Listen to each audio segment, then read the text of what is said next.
Bom dia, eu sou a Fran Moraes, sou líder do Grupo Mulheres do Brasil e hoje nós estamos aqui com mulheres incríveis em homenagem ao Dia Internacional da Mulher, sobre assuntos que são relevantes à população das mulheres de Piracicaba. Eu queria agradecer ao Sol, que cedeu espaço para a gente, o canal Sol. Queria convidar todos vocês para seguir no YouTube.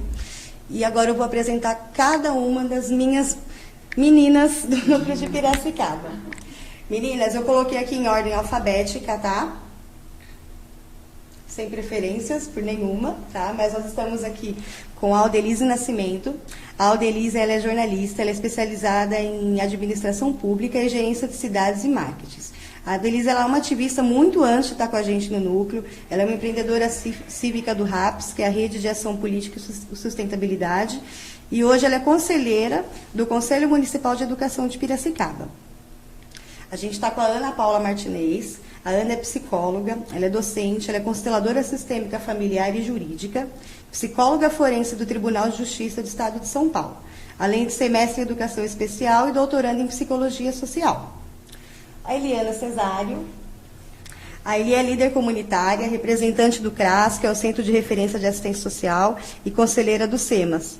Além de ser agora, pelo Grupo Mulheres do Brasil, candidata ao COMAD, né? Da gestão agora do próximo ano. Fernanda Barleta. A Fê, ela é educadora, escritora e terapeuta comportamental e está a um passo aí de ser psicanalista, né, Fê? Já está aí cumprindo o TCC. A Graziela Cristina Pinto Teles. A Grazi é psicóloga clínica, especialista em saúde mental e políticas públicas, além de ter atuado por muito tempo na rede no SUS, no CAPS, em ambulatório de saúde mental, além de ser mãe do João Francisco, de 7 anos, né, Grazi? E a Renata Perazzoli. A Rê é uma das nossas anfitriãs, a Rê é uma das diretoras do Sindicato dos Servidores Municipais. Ela é mãe da Sara, ela também é jornalista, e está com a gente aqui hoje. Tá bom?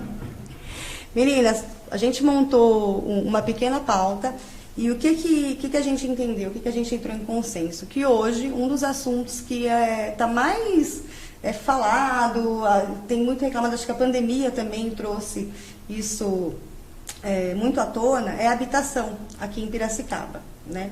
Cada uma de nós aqui tem uns olhos diferentes para a habitação, inclusive eu que sou corretora de imóveis, que trabalho com a faixa Minha Casa Minha Vida. Então a gente acabou tendo uma visão ampla de todos os lados, então eu queria começar falando com a habitação.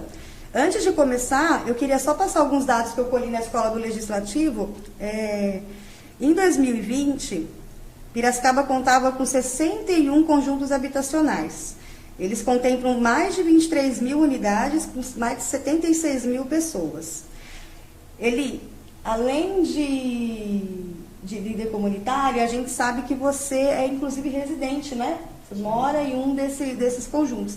Eu queria que você começasse o nosso bate-papo falando o que você acha, não só como moradora, né, mas como ativista, como líder comunitária, com tanta experiência em moradia que você tem.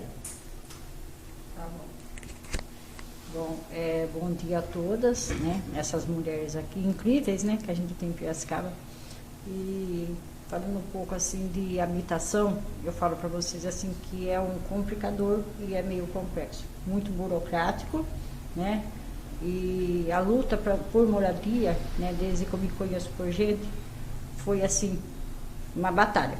Foram quase 27 anos, é uma lista imensa, né, de mulheres, mães, né, que dependem de moradia popular e que infelizmente, né, é uma burocracia.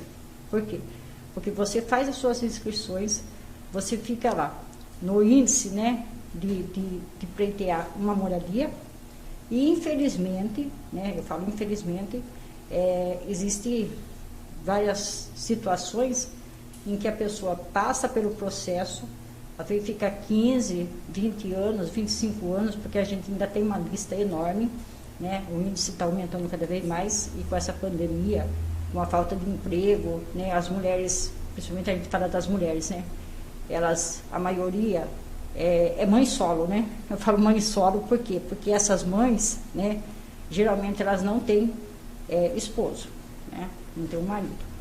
Então fica bem complexo a situação delas.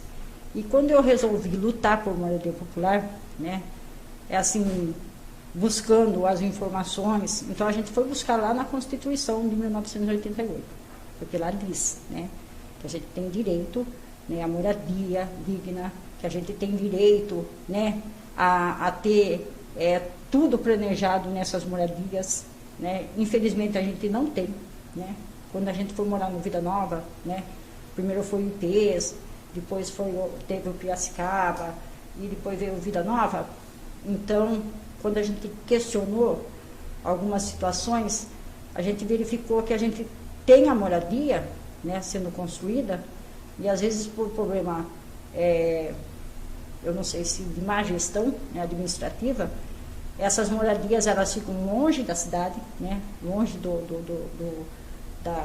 dos locais onde tem uma farmácia, médico e outros, né, que é um direito do povo, eles ficam nas franjas e jogam o pessoal bem longe. Só que com isso tem as problemáticas, porque toda moradia popular ela teria que ser mais dentro da cidade, né? Porque hoje eu vejo assim, a situação que a gente vive, que nem eu moro no Vida Nova. Lá, né, lá a gente não tem, por enquanto, uma farmácia, um supermercado, um pronto-socorro, tem uma policlínica sendo feita. Uma escola que foi feita também devido a muita cobrança também.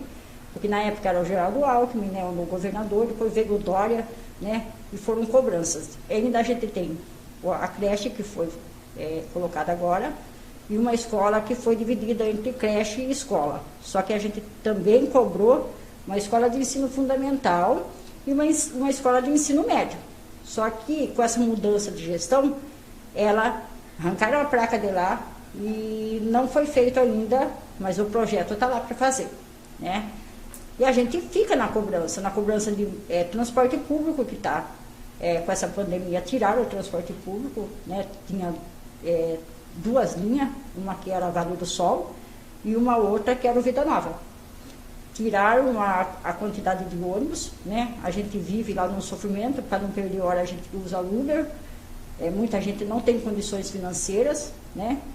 E a gente vive a polêmica. E essa polêmica também, né, é na questão de valor de taxa condominial, né, que é bem alta, não é muito baixa não. Muita gente não tem condições, porque a maioria vive numa situação de vulnerabilidade, né? Então são pessoas vulneráveis que vieram de outros setores, geralmente não tinham emprego, né, que eles estavam zero renda. É o direito deles? É o nosso direito de moradia. Só que esses direitos de moradia, a gente tem que ver o outro lado. O outro lado é que as pessoas são vulneráveis e elas não têm renda suficiente para sobreviver. São mães de filhos vamos supor, são 5 ou 6 integrantes na casa. Tem alguns que estão com 8 integrantes dentro de um apartamento, né? Então é bem complexo. Com essa pandemia está piorando a situação, né? A gente tem aí o CRAS, que é o Centro de Desenvolvimento aí da cidade, né? E tem o CREAS, tem o CRAME, tem vários setores aí do desenvolvimento social que tenta solucionar. Só que também eles têm problemas, né? Eles também não têm condições financeiras, porque a verba destinada para a compra de cesta básica, para auxílio a essas famílias, para tentar resolver essa demanda que está cada vez mais aumentando, está ficando complexa também, né? Então, eu falo, moradia popular é bacana, só que a gente está perdendo nossos direitos, né? Muita família já está perdendo os seus direitos até de moradia. Por quê? Porque se deve a questão da taxa condominial, muita família está indo para a justiça. São 150 famílias que eu fiquei sabendo que foi para a justiça, né? Que foi acionada na justiça. Elas podem sim perder seu imóvel, como eles falam para a gente, é pagar para ver. É pagar para ver. Mas onde fica o direito dessas mães? Para onde elas vão? Se o índice está aumentando, né? E elas não têm para onde ir, né? Aí o pessoal fala assim, e como resolver o problema de moradia popular?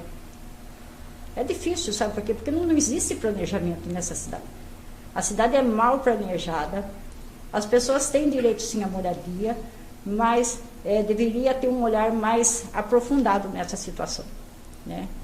Tipo assim, planejar, vamos supor, está um local lá, planeja aquele local, coloca tudo o que é necessário para essa família.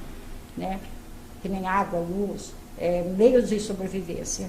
Não tira essas pessoas para jogar nas franjas da cidade, porque eu falo assim, o que eu vejo hoje é que essas famílias, elas perdem seus direitos, ficam jogados longe da cidade, não tem nada, dá problema para a prefeitura, né, que a gestão pública vai ter problema. Por quê? Porque com esse problema, o que vai acontecer? Para mandar uma ambulância é longe, tem gasto. Para mandar uma viatura, né, policial lá, é longe e tem gasto. E geralmente quando acontece alguma coisa lá, já aconteceu, né? Então, essas dificuldades que existem. Então é isso. Então eu falo assim, e fora que a gente está agora nesse auxílio aluguel que está por vir aí, né? Eles estão falando de auxílio aluguel, quer dizer, e como que vai ficar isso? Então eu vou passar para alguém que é mais entendida, porque é complexo, já, nunca acaba. Eli, obrigada pela contribuição. Aldelize, você que tem 14 anos de experiência, né, na área política, né, e tal, a Helena falou tudo que é totalmente pertinente. Eu tenho certeza que ela representou todas as mães das regiões periféricas, como ela chamou das franjas, né? Eu queria entender, eu acho que não é só em Piracicaba, e depois a gente vai pedir a opinião da Ana Paula, que passou por várias cidades, né, Ana? Para ver se a visão é só aqui ou é assim. A impressão que a gente tem é que o governo, quando ele planeja a moradia, ele faz questão de jogar as pessoas de baixa renda para a periferia, para as franjas da cidade, para os locais afastados. Eu queria que você desse para a gente uma visão, não só como mulher, mas também com toda a experiência política que você tem.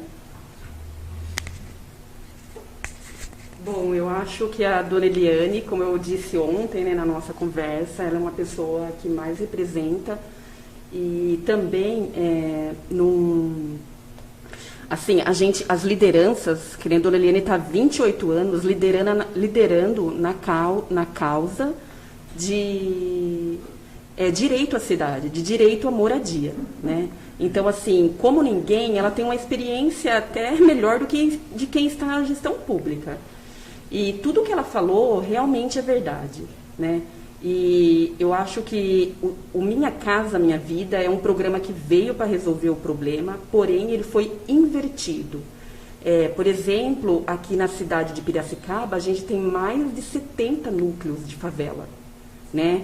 E o objetivo do programa é acabar com isso, né? Só que vai ficando, e a gestão não tem um planejamento, né?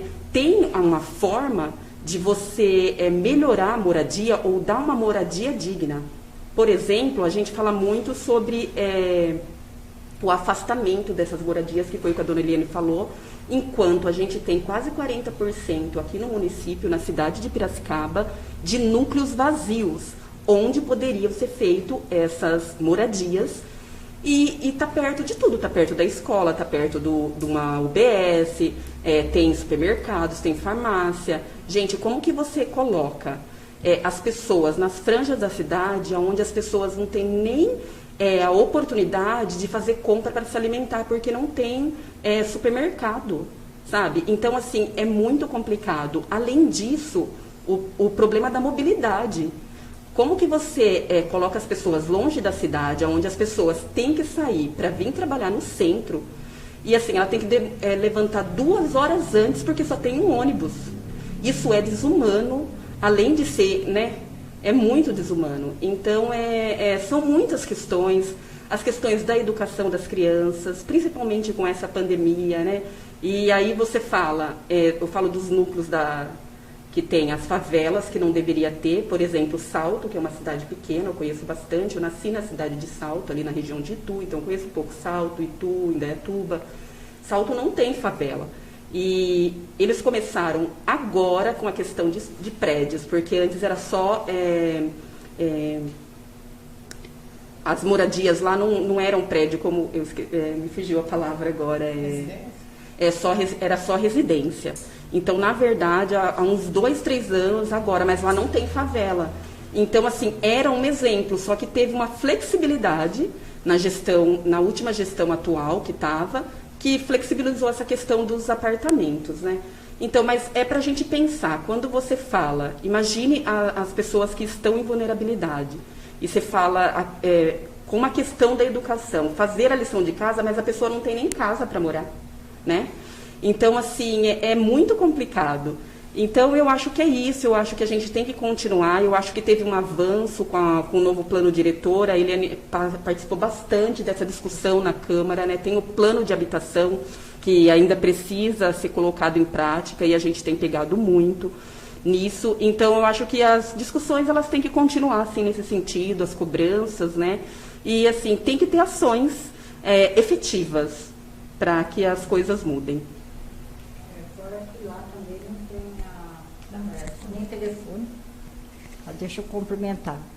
Tem uma outra situação também. Quando essas pessoas são jogadas nessas franjas da cidade, geralmente não tem telefone, né? A internet, quando vai lá, é uma internet de baixo nível, né? Que não tem conexão suficiente, e geralmente ela vive caindo. Com essa questão de pandemia, as crianças estão tendo aula online, mas muita criança também não tem internet, né? Não tem um computador, não tem um celular bom, né? E a conexão, quando chega lá, de repente chega hoje, daqui a pouco a criança está tendo aula, de repente cai. A criança vai o quê? Ela fica depressiva, porque ela não tem condições, e no segundo momento que eu verifiquei também, né, é que essas crianças estão abandonando a escola, né? Adolescentes abandonando a escola.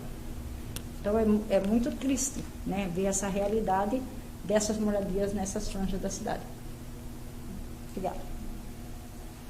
Eu só queria completar aqui um pouquinho a fala, dizendo que quando uma mãe, né, ela consegue uma moradia nesses conjuntos habitacionais populares, seja, ela vai lá achando que vai ter a escola, como foi dito, isso sempre está na construção daquele local, pensa na escola, mas primeiro eles colocam as pessoas lá e depois vem as escolas, né?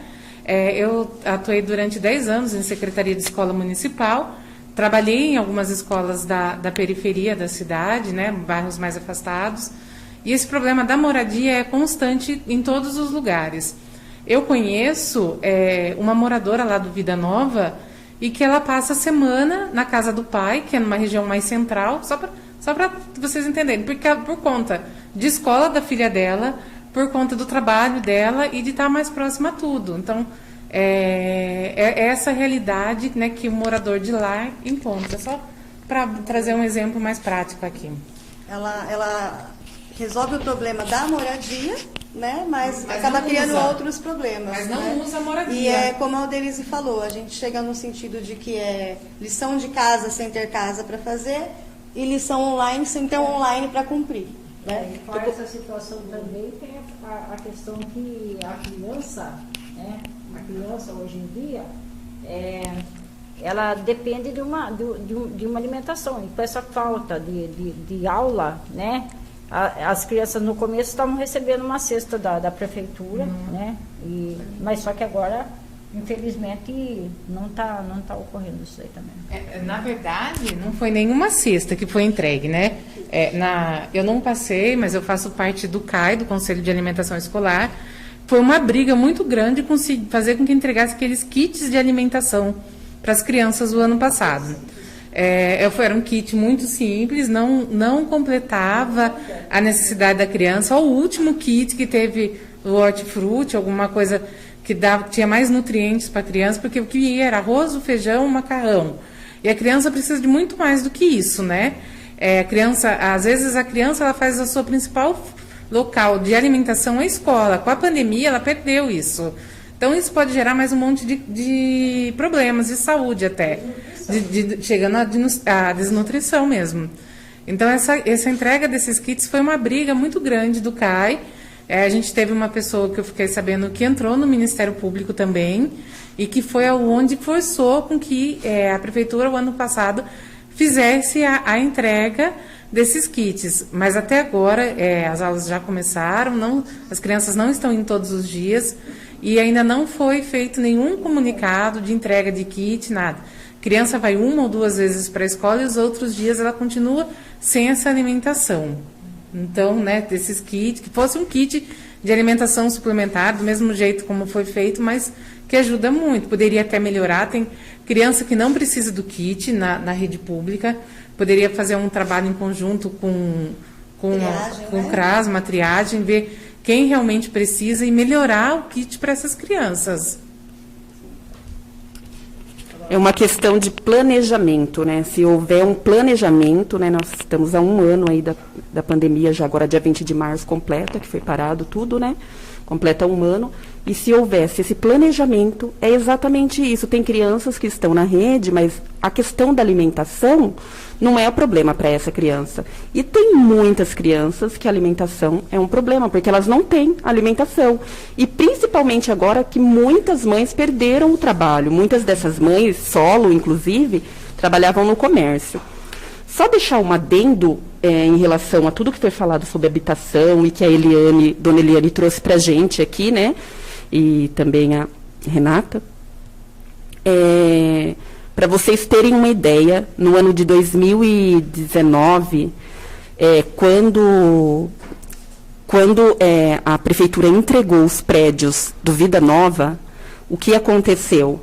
Eles tiraram um ônibus das crianças aqui, da região da Vila Resende, para poder ceder para as crianças que estavam no Vila Nova, deixando as crianças daqui sem o transporte escolar.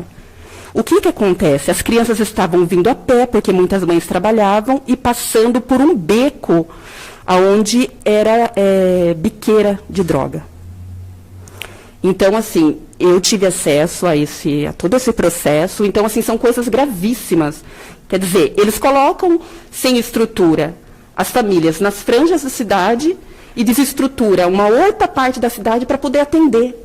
Né? Fica uma cidade cara sem que o município consiga atender, enquanto essas famílias poderiam estar em residências, em loteamentos, que estão esses espaços vazios que nós temos aqui. Então, é bem grave, é só para completar. É uma ação de tapa-buraco, né, Adelise? Tira daqui e põe ali. Grazi, você que trabalhou, tem mais de 7 anos de experiência em saúde mental, eu queria, para a gente começar a finalizar a parte de habitação, que você desse para a gente, como psicólogo, uma visão de quais são o que acontece com uma mulher quando ela não tem uma moradia digna, quando ela está vivendo num lugar ruim, sem, como as meninas falaram, sem comércio, sem estrutura, sem escola para os filhos. Até onde, eu queria ver agora a visão de vocês como psicóloga, até onde que isso vai atrapalhar na vida da mulher e da família. Bom dia, né, a todos. Obrigada pelo convite, por estar aqui, né, com vocês, falando de temas tão pertinentes e importantes, né, para a nossa sociedade e para o futuro, né, do nosso país, das nossas crianças, né. Ouvindo vocês falar, cada uma, né, sobre a situação de habitação, foi passando um filme na minha cabeça, né, das situações que eu presenciei trabalhando no SUS, né, com pacientes com transtornos mentais graves, numa situação muito precária de habitação, né, assim, sem condições mínimas. Né, e vocês foram falando das situações, né, das comunidades aqui. A gente sabe que nós temos uma Constituição que garante direito de habitação, saúde, lazer, educação. Não sei se tem mais alguma coisa que eu esqueci, mas esse foi o básico que eu acho que, assim, para um ser humano, né, para uma pessoa poder se constituir, né, poder ter uma casa agradável, segura para morar, onde você não vai, para uma mãe, ficar preocupada que o teto pode cair na cabeça do seu filho, como recente eu tive esse contato numa comunidade aqui, né, que o teto caiu em cima da cabeça da criança, ou casas que não tem banheiro para a família usar, né, que um banheiro é um item básico para um ser humano. Como é que fica, né, assim, a Constituição, o seu bem-estar, a sua mente, para poder se sentir gente, se eu não tenho um lugar decente para morar, se eu não tenho uma cozinha mínima, com fogão, uma geladeira, alimento, né, para ofertar para a minha família, né, é muito angustiante, é desesperador, isso abre brechas, assim, para tanto doenças mentais, como para procurar outros caminhos, né, assim, como a Adelise falou, crianças passando por né, onde tem biqueira de drogas, né, vê ali como uma coisa, né, dinheiro fácil, o que vai, como é que a criança vai recebendo a informação? A minha mãe que sai 5 da manhã, volta quase 10 da noite, não consegue manter a renda da nossa casa ali, é um caminho. Para a criança, vai, porque assim, ela precisa sobreviver, né? Vai muito mais pela sobrevivência, um lugar de valorização, porque a gente vai vendo que a gestão, isso que a Denise falou de planejamento, né? A gente está 1 ano da pandemia, qual é o planejamento para tudo, para lidar com a Covid, para lidar com as escolas, com a questão de trabalho, com o desemprego? Cadê o planejamento de todo o sistema público da nossa cidade, do nosso país, que acho que isso que vai fazer a diferença para os enfrentamentos que nós teremos, e com isso com as questões de saúde mental também, que todo mundo fica mais ansioso, deprimido mesmo, as crianças estão deprimidas, estão ansiosas, né, perdendo a esperança de um futuro, porque elas olham os números, olham como está a situação, que futuro que eu vou ter? Para quê que eu vou ler aquele livro que eu não vou trabalhar, eu não vou ter nada, que futuro que é o meu? Né? Então, acho que são coisas que a gente precisa fomentar nos nossos representantes. Acho que nós aqui, enquanto profissionais, mulheres, mães, trabalhadoras, temos que levar isso para frente, né? Para que isso ganhe força e a gente mude uma realidade do nosso país, né? Para o futuro, porque a gente vai vendo nessa situação que vai aumentando. As casas são longe, né? Como vocês falaram, nas franjas da cidade, vai aumentando essa distância de desigualdade social, de oportunidades para todos, né? Para todos os brasileiros. Obrigada, Grazi. Fernanda, você foi candidata a vereadora também nas últimas eleições. E aí a gente sabe que você foi para a rua, que você conversou com a população, com a comunidade, e provavelmente você teve contato com outros candidatos também. Qual que é a visão política, independente dos partidos da cidade, a visão política de quem estava querendo entrar ou de quem entrou num cargo lá, que foi eleito pela população? Qual que é a ideia que eles têm sobre moradia na cidade? Olha, eu vou colocar um pouquinho de pimenta na conversa, baseado em tudo que vocês falaram, e puxar para um outro lado. O que a gente ouvia nas campanhas dos partidos, independente de que partido ou de que candidato, era seguir esse mesmo plano de habitação que existe hoje, que você constrói um conjunto habitacional e daí você coloca toda a infraestrutura lá. Então, você continua seguindo aquele mesmo padrão e que a gente viu, desculpa, que não está funcionando. Não funciona. Você pensa, por mais que se fale em planejamento, mas aí você coloca o custo de você construir uma cidade com escola, com posto de saúde, com farmácia, com tudo, para colocar um conjunto habitacional. Nenhum governo vai chegar e falar, nós temos condições financeiras de fazer isso. Eles sempre vão ficar, faça um pouquinho aqui, aí o outro faz um pouquinho aqui, aí a gente entra com uma ação, faz um pouquinho lá. E nós temos grandes vazios na cidade. Esses vazios, desde terrenos, como imóveis grandes, parados, deteriorados. Você trabalha na área de corretagem. Então, quantas vezes você já ouviu falar que não falta habitação em Piracicaba? Falta pessoas que possam pagar por aquela habitação. Então, por que não mudar a estratégia de pensamento? Ao invés do poder público pensar somente em construir um conjunto habitacional, por que não chamar esses proprietários? Porque esses vazios que a gente tem na cidade, que estão bem localizados, todos têm dono. Então, por que não chamar esses proprietários? O proprietário daquela casa, lá na Chácara Nazaré, de 1 quarto de quarteirão, e que está caindo aos pedaços, porque faz 25 anos que está para vender ou para alugar e ninguém quer, porque o IPTU é altíssimo, por que não senta, conversa? O que a gente pode fazer? Como que a gente pode trabalhar esse imóvel? De que a gente poderia fazer isso? Então, eu vejo uma mentalidade focada só num tipo de situação, de solução. Não se busca outras soluções. E daí a pessoa vai buscar a solução sozinha. Ela passa a semana na casa do pai, porque o final de semana ela consegue ficar na casa dela, que daí ela não precisa de toda aquela infraestrutura. Então, por isso que eu falei que eu ia colocar um pouquinho de pimenta. A gente, eu percebo, principalmente no meio político, e essa campanha foi muito forte, isso, os discursos, eles eram muito parecidos de 20, 30, 40 anos atrás, repetindo a mesma coisa. Se há 20, 30, 40 anos a gente está fazendo isso e não está funcionando, gente, não é por aí. Então, a questão habitacional, primeiro, tem que ser vista como uma questão global. Ela não é habitacional, ela é habitação, ela é educação, ela é saúde, ela é a parte de tecnologia. É tudo isso e mudar também um pouco a perspectiva. A gente trazer a sociedade. Eu até coloquei quando a gente está falando de proposta de temas, a gente identificar nas lutas, nas batalhas diárias de cada uma. Eu vejo muito uma separação de problemas, inclusive. A Eliana está lá. O poder público cuida da Eliana. Não, a gente tem que envolver a sociedade.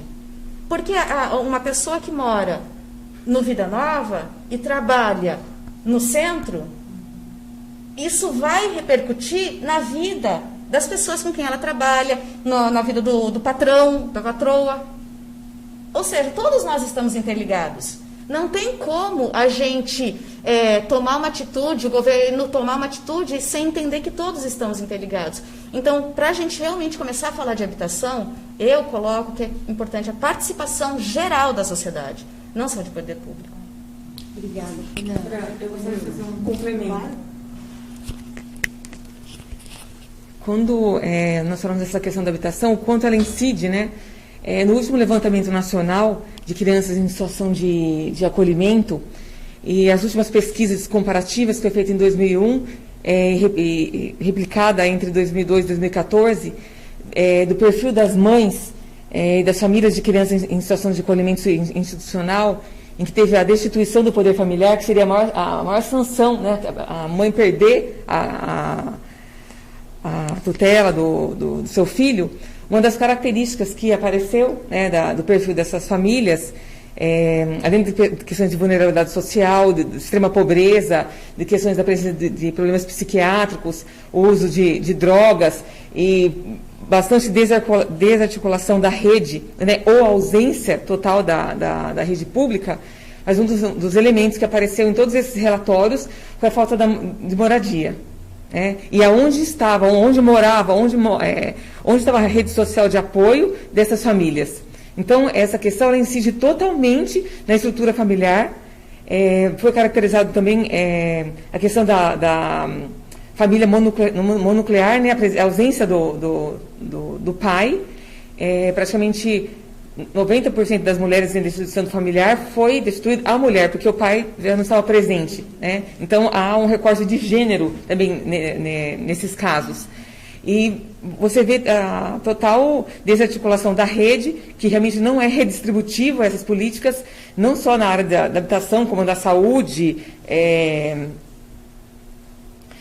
Mas eu acho que é importante trazer esse enfoque, porque essa questão ela incide na própria desestruturação e no direito da pessoa permanecer com o seu filho. E é uma das questões dentro do Poder Judiciário, vamos dizer assim, mais agravantes, né, a ponto da pessoa perder o poder de ter o seu filho, de permanecer com o seu filho e ter que abrir para adoção. Então, é uma questão crucial a ser olhada, a ser considerada como uma base, né, para a estrutura familiar. Acho que é isso. Então, é bem isso que você falou, né? E eu até coloco uma coisa em foco também nesse sentido. É que essas famílias, quando elas são levadas a participar desses projetos sociais de habitação, né, também elas não são treinadas, né, a morar nessas franjas. Então elas vão lá com um sonho de moradia, com um sonho de ter uma casa própria, de um sonho de ter um teto para morar, de ter a tranquilidade, né, e aonde existem os conflitos também. Daí a gente tem um projeto aí de pós-ocupação, né, que é um projeto governamental. Só que esses projetos que eles falam que é de pós-ocupação, eles não têm afetividade, não têm o efetivo. Veja bem, na minha opinião, o pós-ocupação deveria ser um treinamento para a pessoa adquirir renda, para poder ter uma projeção na vida, para poder ter um trabalho, né, alguma coisa assim para auxiliar essas famílias. O que eles levam lá? Dança? Futebol? Difícil, né? Dança não é um ensinamento. O que a pessoa vai fazer com a dança? Né? Futebol todo dia a criança joga. né? A gente precisava o quê nesses trabalhos de pós-ocupação? Esse é um fator determinante que eu sempre bati em cima, né? Teria que ter o quê? Um curso, né? Para essas crianças, para esses adolescentes, um curso para essas mães, né? Que são mães solos, que a maioria são mães solos, né? Alguma coisa assim para jogar ela, para ser uma grande empreendedora, né? E aí ficam assim, elas ficam assim reprimidas, né? O que eu vou fazer? Teve uma lá que falou assim, eu vi aquele curso que a senhora falou que é de fotografia, né? É gratuito. Só que a gente precisa ter a câmera. Eu não tenho câmera. Onde que eu vou comprar uma câmera? Custa caro. Entendeu? Então tem coisas, sabe? Que a gente tem que pensar. E sabe quanto que é? São milhões. Tá? É milhões na pós-ocupação, mas é um dinheiro que eu não sei para onde vai. Então eu falo assim, qual é o projeto social? Né? Eu, como representante do CRAS, né, e do SUAS, né, que eu faço parte do conselho, eu vejo assim, eles têm dificuldades, né? Porque a cidade cresceu muito, né? Desordenadamente, né? Ela cresceu, né? Eu sou simples, então eu falo assim, ela cresceu demais, né? Não tem infraestrutura, essas pessoas são jogadas assim, nesse sentido que eu penso, né? Sem nenhuma projeção de vida, e a hora que a criança vai mesmo nessa situação, né, que ela não tem o que fazer, ver a mãe desempregada, ver às vezes o pai desempregado, né, e ver aquelas situações e vai para o caminho que não é para ir. A gente teve casos aí de crianças que a gente chama que é menor, né, que cometeram algumas infrações e perderam a vida. Você acha que não é triste para a gente saber que uma criança de 17 anos, que tinha tudo para ir para frente, que poderia ser ajudado com esse poder público, que poderia ser ajudado com esse dinheiro da pós-ocupação, né? Não é levando dança, não é levando futebol. Futebol a criança joga todo dia, né? Eu acho que teria que levar a educação, um curso, porque às vezes um curso é melhor do que a criança fazer até uma faculdade. Eu vejo. Sim, porque cursos técnicos, muita né? Gente cursos muita de gente capacitação. pode ter assim mais para frente de estudar, fazer uma faculdade, mas eu falo assim, um curso bom para essa criança ou para essa mãe, ela vai desenvolver, vai jogar ela para frente, né? Vai ser um suporte. Só que infelizmente, né, é complicado. E só complementando isso que você falou, que a gente estava falando dessa questão do profissionalizante, isso mexe totalmente com a autoestima da pessoa, porque a pessoa ela se sente daí um ser humano, que ela tem capacidade, ela mesma suprir as necessidades da família dela.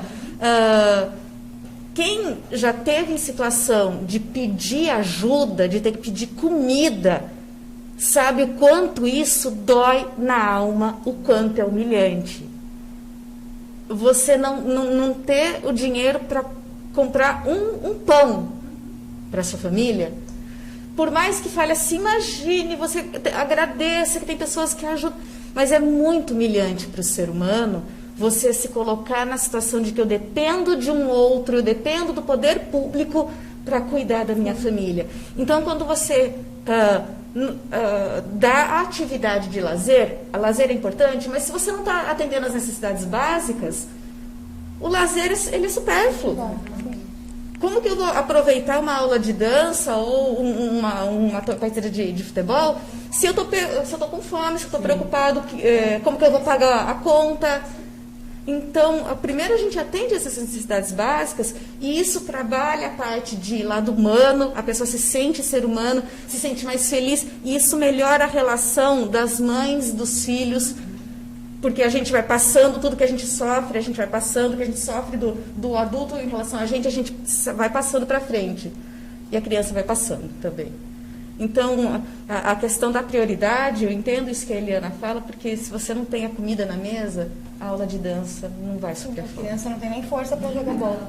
Ana, você que passou em várias outras cidades antes de chegar aqui em Piracicaba, Primeiro eu queria que você confirmasse se esse problema é só aqui, ou se é geral. A gente já sabe a resposta, mas vamos ouvir a voz. Né? E como você, como especialista em violência doméstica, eu queria que você passasse para a gente também uma visão do que qual a influência da moradia de uma família mal amparada, uma família que mora mal, que não tem condição, que não tem estrutura, né, física para viver, o que isso influencia e aumenta na violência doméstica. Então, né, primeiramente, relembrarmos que existe toda uma política, né, de assistência social que contempla, né, a média, a alta complexidade, o atendimento da base, né, que os CRAS, que é os Centros de Referência de Assistência Social, na qual os centros de referência, eles seriam uma proposta de proteção, né, para fortificar os vínculos familiares. E ali já está nessa proposta cursos de profissionalização, cursos de capacitação. Eu vejo que em muitas cidades funciona. Aqui conheci bastante, razoavelmente, quando eu estava trabalhando diretamente na rede. Eu fui concursado do CREAS, da Prefeitura aqui de Piracicaba. Hoje estou no Judiciário. Então, é ofertado, ou se tem a proposta de oferta, se tem o recurso para que sejam feitas essas ofertas. Esses CRAS estão nos bairros justamente para se relacionar com a cidade, para conhecer os recursos comunitários, para fazer a avaliação territorial, pensando nas necessidades do bairro. Então, assim, em tese, ou no que é proposto na política, o que nós estamos conversando aqui já deveria estar acontecendo, né? Então, é um questionamento aqui que nós podemos estar conversando com todas, o que de fato está acontecendo ou não está acontecendo, porque os CRAS existem, esses cursos devem ser propostos, existem também vários cursos para os jovens, na qual eles recebem bolsa para capacitação, também vem verba do governo federal, nós também recebemos essas verbas, são cursos bastante interessantes, são formações técnicas muito interessantes, bem atualizadas, que vem inclusive todas as apostilas do governo federal, e esses cursos são realizados também nos CRAS. Então, o que de fato está acontecendo aqui, né, na nossa cidade? Está acontecendo, está havendo uma divulgação para a população sabe que existem esses cursos, a população tem acesso a esses cursos, muitas vezes o desconhecimento de como funciona a rede, de como funciona o acesso. Como a nossa colega acabou de falar, muitas vezes a família busca o recurso porque ela só sabe que existe a cesta básica emergencial, né, ou a questão do leite, ou falta a fome, a questão desumana. Mas, na verdade, você tem que procurar para potencializar, que é o direito nosso. Nós pagamos imposto, não é nem uma ajuda do governo, não. Nós pagamos imposto, nós somos cidadãos de direito. Acho que é essa a questão que nós temos que enfatizar. Não é uma questão de ajuda ou uma questão de assistencialismo, não. É uma questão de colocarmos os nossos direitos daquilo que nós pagamos, né, e daquilo que é contraproposta do governo, daquilo que nós investimos.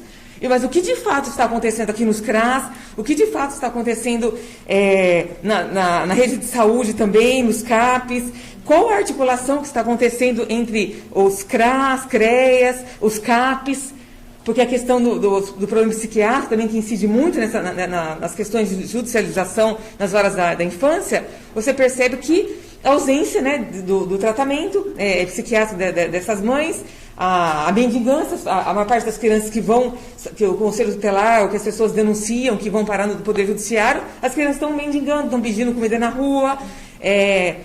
Por que isso está ocorrendo? Existe também todo um trabalho, toda uma verba voltada para isso. É um trabalho, inclusive, de ativo, né, de busca ativa dessas crianças. Existem, nos bairros, projetos específicos. Aqui em Piracicaba existem projetos específicos para trabalhar com essas crianças.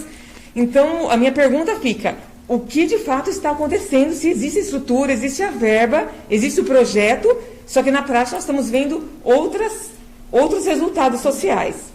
Agora, uma coisa que também eu observo, né, que eu já tive casos lá no meu bairro, né, que veio o Conselho Tutelar, porque alguns denunciam.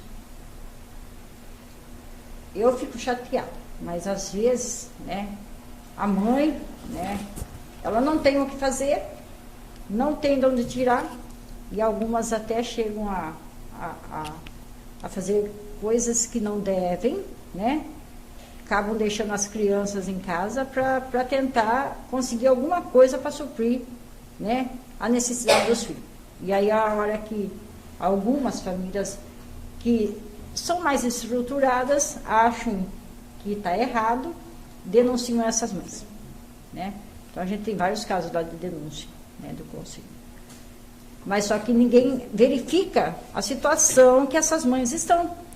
Não existe nenhum trabalho social, né, porque eu faço parte do SUAS e eu também participo do CRAS e eu também cobro também, né, já levei casos ao CRAS, já tivemos um trabalho com cesta básica, fornecendo a algumas famílias que são prioridade, que não tem, o CRAS não tem, né, infelizmente a verba é muito pequena, né, e a situação da pandemia aumentou demais.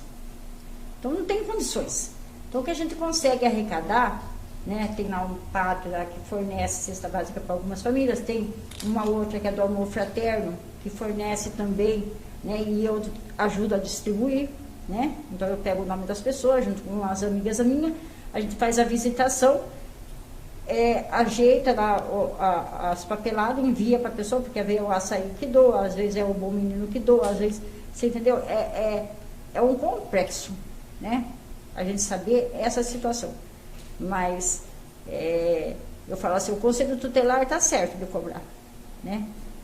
Mas o que o Conselho Tutelar faz depois, né?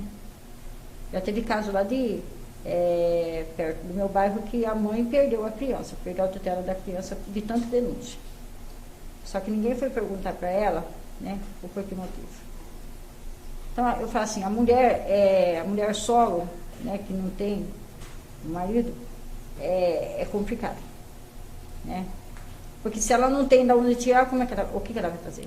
Ela tenta recorrer a todo quanto ela. Ontem mesmo recebi acho que umas 10 ligações de mães pedindo socorro, né? Que não sabe o que vai fazer, está arrancando os cabelos, né? E eu falei, olha filha, infelizmente vai piorar mais, porque, né, a gente vai chegar numa situação que não tem mais condições de sobrevivência. De estado de pobreza, vamos chegar ao estado de miséria. Esse é o fato. Porque se verifica uma sobreposição de papéis, né? Ela é a mulher, ela é a mãe, ela também trabalha fora. E eu achei interessante essa questão que você colocou, do olhar da classe social média e alta e a mãe pobre. Se a mãe é da classe social alta, vai para a Europa e fica 20 dias, 30 dias e deixa a criança aqui sozinha ou com alguém, é chique, é legal.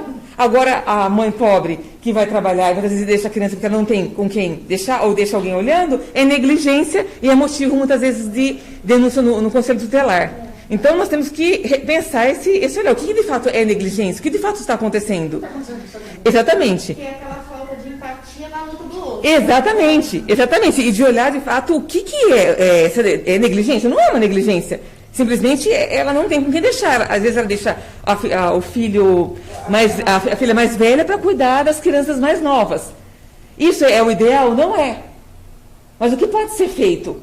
O que pode ser feito com o recurso comunitário para potencializar essa família, para potencializar essa mãe? O que pode ser feito para trazer, de repente, um trabalho mais próximo? Ou as creches, será que as creches estão disponíveis?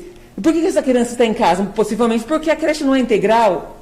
Então, eu acho que são perguntas que nós temos que fazer, em vez de culpabilizar a mulher.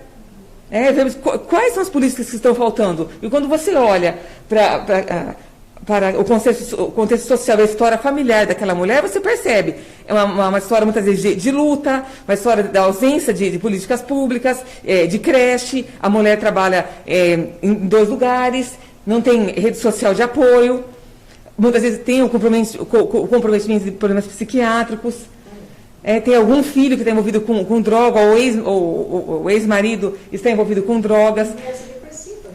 Então, quer dizer, é necessário a intervenção, né, da rede de serviços, do CRAS, que está ali no bairro, que conhece a história familiar, dos centros de saúde, dos recursos comunitários, das pessoas que atendem na área da saúde, na base mesmo, nos postos de saúde, que estejam indo ali na casa da família, né, que estejam fazendo um trabalho com o CRAS, para que isso não chegue no CREAS. O ideal é que não chegue na situação de violação de direitos, né? Mas que seja resolvido ali, potencializado com a proteção e com esses recursos comunitários, como vocês falaram. Vamos profissionalizar, vamos colocar essa criança para trabalhar, vamos colocar esse adolescente para ter uma formação. Se tem os programas, por que não se utilizar? Tem os programas, agora se está ocorrendo ou não. Agora, complementando o que a Fran falou, eu já morei em vários estados, né? No estado do Rio de Janeiro, atuei bastante nessa área de políticas públicas. O primeiro CREAS que foi implantado foi eu, que fui a superintendente. E